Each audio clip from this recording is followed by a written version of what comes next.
The industrious group of adventurers managed to take the administrator's staff from its plinth.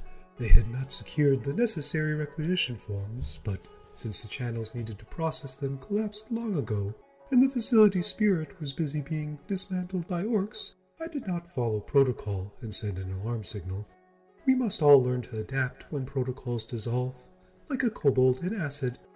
On their way out, after dealing with the other infected intruders, the Avatar and large human caught another glimpse of the cranium rats, and the lure of their glow proved too strong of a draw.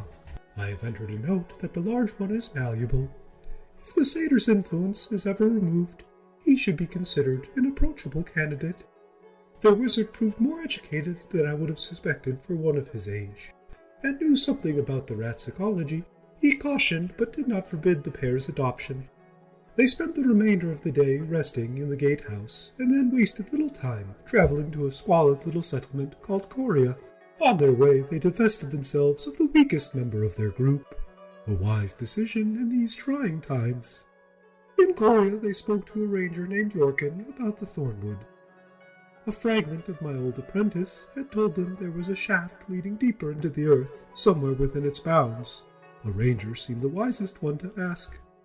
Yorkin gladly sent a messenger bird to a local druid who had been looking into recent bandit and orc activity in that region, and instructed the party on where to wait for her. They traveled to the edge of the Thornwood, where they were ambushed on their second night of camping, while the rest of the party were sleeping in their bedrolls. The salvo started with a gruesome trinket being dropped into the camp, the head of a half-orc, and then men charging from the darkness. The group recovered from the surprise well, then Pisces reacting with a well-timed charm spell, which kept the party from being outnumbered and encircled. Better still, the big one managed to chase down the leader of the ambush, holding him there until Beatrice brought him down with a truly impressive dagger toss. After examining the bodies, then Pisces located a truly unique potion of domination on Rafel's body. If I still had hands, they would have been twitching in anticipation of further study.